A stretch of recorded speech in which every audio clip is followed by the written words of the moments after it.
Our second saint-to-be of the evening is Miguel Pro. His presentation on him will be provided by Pepe Ruiz.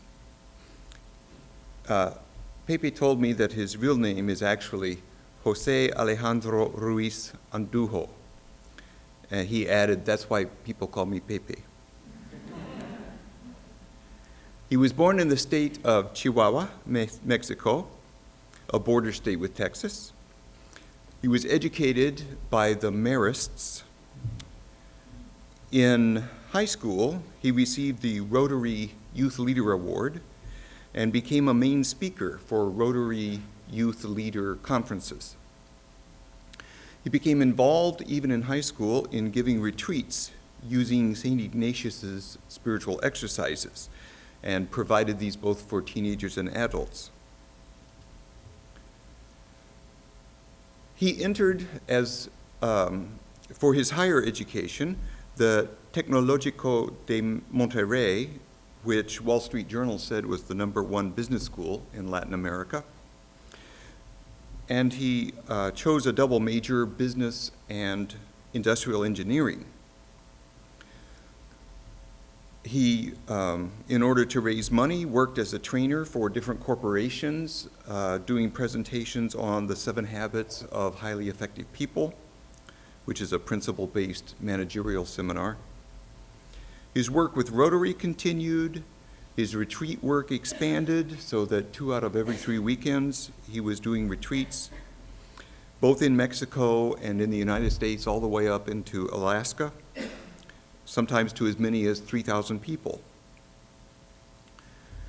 2/3 of the way through college, having earned excellent grades and having a promising future in the business world, he felt the tug of a vocation.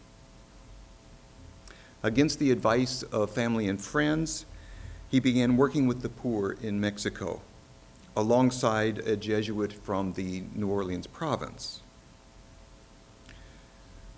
He said to me in an email, "This proved to be a transformative experience. I discerned that God was calling me to the priesthood, and I put my studies on hold to join the Society of Jesus." He joined the Jesuits at age 21, joining the New Orleans province. He went on to get his Bachelor of Arts in Philosophy from St. Louis University. Currently, he is teaching here in Houston at Strake Jesuit College Preparatory High School. He loves painting. He plays both classical and Spanish guitar. He tells me he's a professional magician. I haven't seen it. And he says, above all, I love wasting time with friends. Pepe.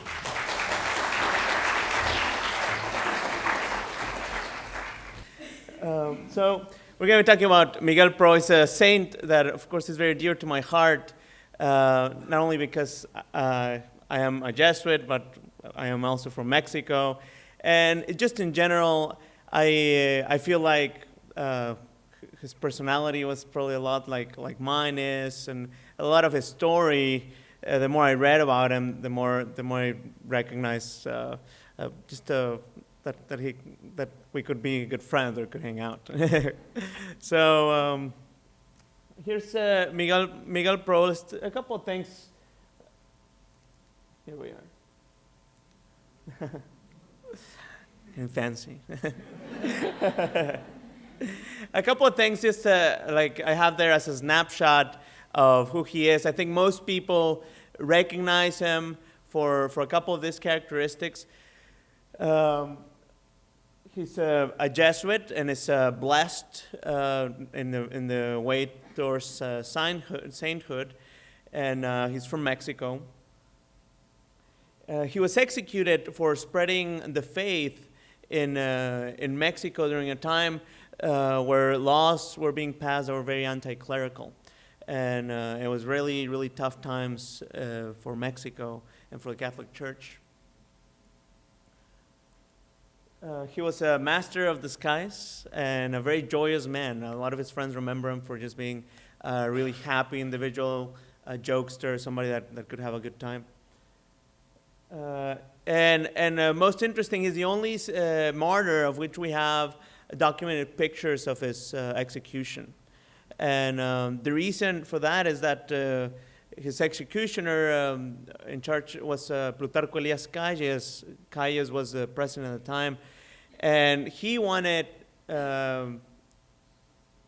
his death to be an example and to dishearten people, because he had become an emblem for the Catholic Church and the underground Catholic Church. But what ended up happening was quite the opposite. He publicized this in the newspaper, and on the contrary, people felt it's our turn to pick up the standard. It's our church, and it became a bigger problem or a bigger blessing, right? Today, the Catholic Church in Mexico is got outstanding numbers. About 93 to 95% of the population is Catholic. The statistics, well, that was about 5 to 7 years ago. I think the more recent statistics is 85, but still 95% of the full population is Christian. And a lot of people have said that it wasn't just for Miguel Pro, but because of this time period where the church was being so persecuted, the people realized how much it was their faith that was on the line, and how much it was important to them, and how much importance it had to be passed on, and that they just couldn't keep it quiet. So to this day, that's the biggest religion in Mexico. When he died, before he was shot, he picked up. His last will was to pray, and he actually, before, he was blessing everybody and praying for the people there. And at some point, he picked up a rosary on the one hand. On the other hand, he picked up a Bible. I have my Bible on my cell phone. And he opened up his arms real wide and he said, "Viva Cristo Rey," which is "Long live Christ the King." And it's a beautiful image. So this is documented in the pictures. And as you can see, this is a clear reminder of Christ and how he dies as a very heroic death. And towards the end, we'll be having the pictures of his execution. A couple of things about his background and growing up. What was it like? His father was an executive for mining companies. That means his family was well off in a small village, a mining village. He was the third of seven brothers and sisters, to which he was very close to, especially two of his brothers and sisters. Of four total, he was very, very close to the closest to his age. He was born to a faithful Catholic family that went to Mass on Sundays, that prayed novenas, and in general that were practicing their faith. A couple of his natural gifts, abilities, the things that he liked, his hobbies, are here. He was he started drawing caricatures from very early on, exaggerating features to get a laugh from people. He became a guitarist at some point. At some point, he picked up the mandolin. Later, he moved to acting, and he performed different plays, serious plays. He also picked up miming, and just a general lover of life and a joker with people. People remember him for having a good sense of humor. Although he was from the upper class, he never saw himself like that. So there's a lot of stories of how even when he was young, he would take a walk and be around the miners and just spend the whole afternoon with them chatting. And they were his friends. So he never felt like royalty. He was very down to earth.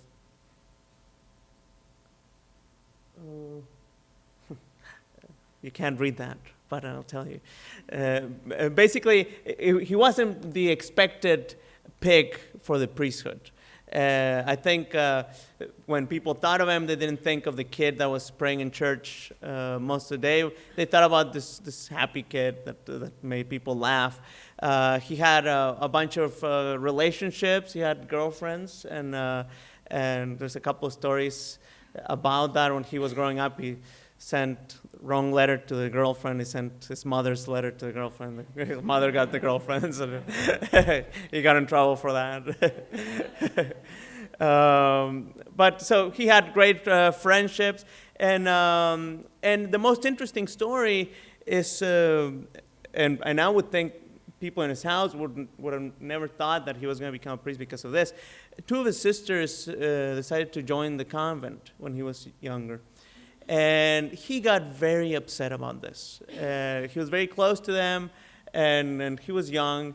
And he was extremely upset, so upset that he left his house, kind of throwing a fit. And he went into the woods, and he found how to live for like a week. And like, wow, you think somebody that became a great priest, why would he be so upset? And some people, more thinking about it, say that maybe what was going on, that this was all going on in his mind, and that it was a process of denial and not trying to accept, and that maybe that 1 week retreat in the woods ended up moving in the right direction, right? So let's talk a little bit about the political situation at the time. I think that's important to understanding his life. It's a very interesting, fascinating story in Mexico, how things come about. In a way, certainly there's an element of that in America, that there's a religious, from the beginning of the country, there's religious overtones to independence. This is also happening in Mexico in a very strong way when the independence happens in 1810. It happens is led by a priest, by Hidalgo, and the way he's leading the people is with the standard of Our Lady. It's a very powerful image, and it moves people, and it's a great thing at its time. However, just history has taught how dangerous it is for the church and politics to have them all mingled. So there's a healthy separation of church and state that is very common today. And I think in the process of getting to that point, there was some extremes that were taken. The first kind of big name that comes up is Juarez, Benito Juarez. And here's a caricature about kind of what he did. There's, on the one side, we have something to relate to education. On the other hand, we have somebody cutting in half, church and state. He's separating them. And it's almost like this funny, go-lucky type of drawing, but the reality wasn't quite like that. You have some nuns flying out of the convent. Well, what ended up happening was that he destroyed convents and kicked people out. And he was very anti-clerical. He passed leyes de reforma. The leyes de reforma had these things going on that were pretty much strongly anti-clerical. They prevented priests from voting. This actually was changed in the last 40 years. The church couldn't buy any property. And then they confiscated their property, broke up monastery orders, and forbid seminaries to have any kind of formation, and wearing clerical robes was also illegal. To this day, there's an influence of this in Mexico. It's really rare to see somebody with a clerical shirt.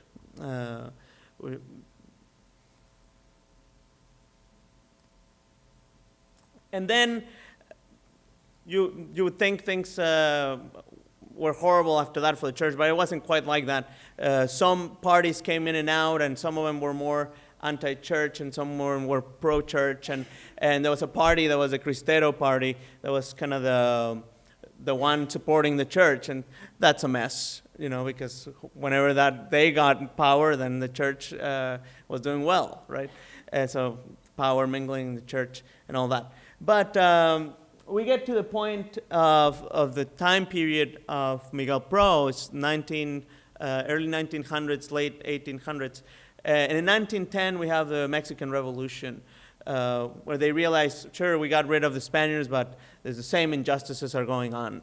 And we just transfer the power to people that were not Spaniards, but we need to do something about that.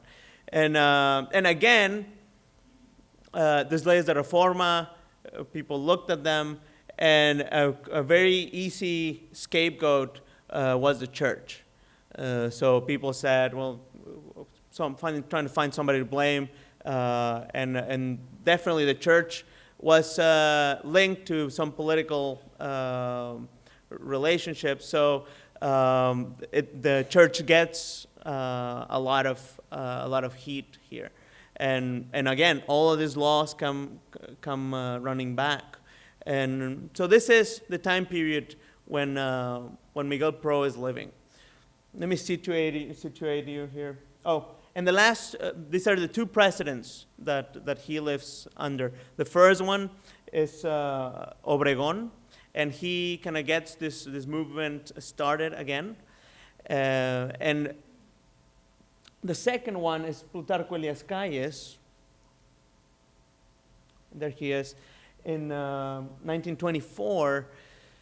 And he really takes the persecution of Christians to the next level.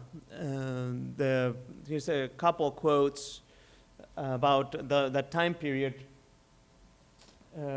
Graham Greene said that it was the fiercest persecution of religion anywhere since the reign of Elizabeth. And the Pope of the time, Pope Pius XI, said exceedingly the most bloody persecutions of the Roman emperors, so surpassing the Roman emperor's bloodthirstiness. So, going back to the life of Miguel Pro, so how he joins the Jesuits, and what happens in his life and his ministry. So, when the revolution hits, it affects his family very directly. And the mining business kind of falls through the wayside, and the family has to disperse. So the mother goes to one part, the father goes to another. Some of the brothers also go with the mom, with the dad, and to other places. So they end up separating. The military rule begins in Mexico. So there's military men everywhere. Also, regular people start taking up arms, and small armies begin forming of just the regular, everyday guy that are definitely saying this is not a democracy. This is not what the people want. And a year later, he quits studying, and he joins the Jesuits, which is a horrible time to do this. If you could think of a worse time, this would be, one of the worst. But why the church is being persecuted? You don't know what's going to happen to the church, but he definitely saw something here that was very heroic. And that not only that God was calling him to. So he joins the Jesuits. There's horror stories going around by the time he joins the Jesuits. There's people that's religious found in the streets by the army. There was such hatred that they would be beaten up and left for death in the streets. There were several cases like that. And just general violence going on against religion. And one day when they're in their studies, somebody actually broke in to their house, and this was one of the fears that the superiors had from the get-go. So two people break into their house with guns, and they started shooting everywhere. They weren't shooting at people. It was more to scare them and to make them fearful and to laugh at them. But they thought that there was something here that had been broken. There was no longer the privacy and the safety that you feel at home. And the superiors said, I think this is time for us to leave. And basically they let all the Jesuits that were in formation go to see their families, and they left them in pairs. And Miguel Pro went to see his mom. And however, and you could say, horrible time, very dark, very dangerous. However, this is where he gets, at his best. And this is where he starts learning about the skies. And he's actually having fun with it. So he dresses up, and he dresses just like a pawn, like any regular guy walking around. He puts on a serape, puts a hat. So he's making the big deal about him being a pawn. And when he's visiting his mom, he goes in this outfit to help out at a mass. And not only that, when the mass is over, he pulls out his mandolin and he starts playing for people, and they're having a great time and they're laughing. And it just makes you think, what a great sign of hope for people. People are fearful, people are afraid and hiding, and he's just bringing some light, the light of Christ, and the light of good sense of humor, and the light of good music and good fellowship. And that's really what he was all of his life, a big light for a lot of people. So we talked about that. After that visit to their families, they get sent to the U.S., California, and they keep jumping around to different formation houses around the world. In California, there was only one book in Spanish, and they had a really hard time learning, as you can imagine. But they jump around. At some point, he goes to Barcelona. In Barcelona, he has a really hard time. He's having a stomach problem that he's had his whole life, and it starts really acting up during this time. And it seemed like there was a bunch of emotional issues also going on when he was in Barcelona. He didn't think the Spaniards considered him funny, and he just that was hard for him. And I guess his stomach was also feeling bad, and he was tense. But then he goes to Belgium, and everything there is in French. And for some reason, he gets back his wit, and he's having a great time learning French and talking French. And but really, all this time, he's longing to go to Mexico. To go back to help his fellow countrymen, and that here's the studies. But something comes up. He's not the brightest kid around, and the more I talk about it, the more I realize how different he is from Father Kino, a very bright guy. But he never gets anything he wants, And Miguel Pro is not that bright, but he ends up getting exactly what he wants. But anyways, he's not very bright. However, they decide that he has a lot of natural gifts that make him suitable for the mission, and that he's going to be able to cheer people up. We talked a little bit about that. And when he's back in Mexico, he really, truly blossoms. And really all of his gifts are fully used. So I have a couple of pictures here. And it's one of the beauties of the saint that we actually have documentation about his ministry. This is Miguel Pro wearing a Jesuit cassock. And this is Miguel Pro not wearing a Jesuit cassock. styling, with the hat, with the cigarette. There's a story about this outfit. He was at a mass, celebrating mass, and he would go, dressed like that. You see the fake mustache, by the way. That's not his, it's a fake mustache. And he went to celebrate mass at this house, and halfway through mass, somebody comes from the door saying they're coming. And people start putting things away. He very quickly, takes his stole out, pulls out a cigarette, lights it up. Of course, a priest wouldn't be smoking, right? And then when they come in, everything is under the table, the chalice, but everything is right there. It's just hiding. And they come in and they say, "You're celebrating the mass here. You're having public cult." And he says, "Excuse me, officer, if there's a mass being celebrated, please tell me where so I can go." And I said, no, stop playing games. We know you're celebrating mass here. And he said, "Officer, this is my house. I would love to show you around. And if you find anything religious, please, anything of mass-like, please let me know." And however, this is not his house. And he had not been to this house before. So he says he takes him around with all certainty. He says, "Here's a study," and you open up as a bathroom.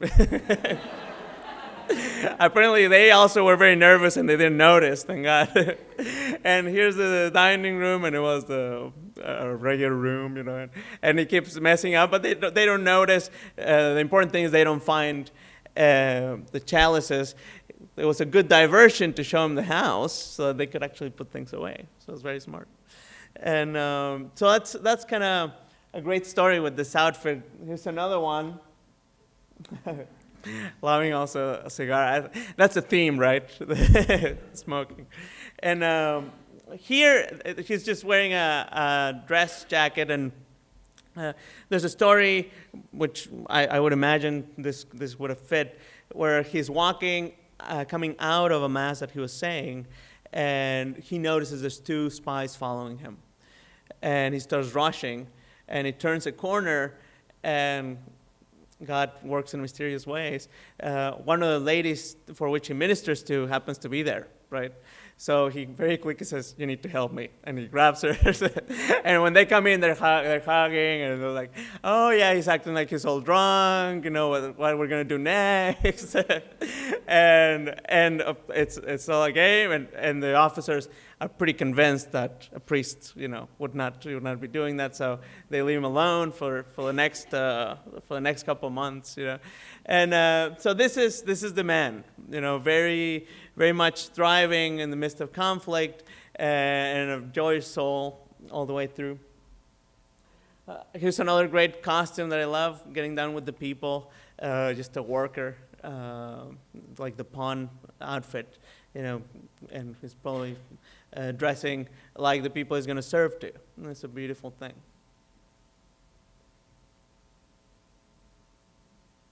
Finally, the reason he gets ultimately taken to jail is because it's an attempt of an execution to Elias Calles. And what happens is there's a bomb being thrown at a car where he was in. The bomb actually doesn't explode, but they start hunting down everyone involved. And his brother, Miguel Pro's brother, didn't have anything to do with it, but the only thing he did was that he sold his car to one of the persons that was involved in this. So, but this person never made the legal changing of owner.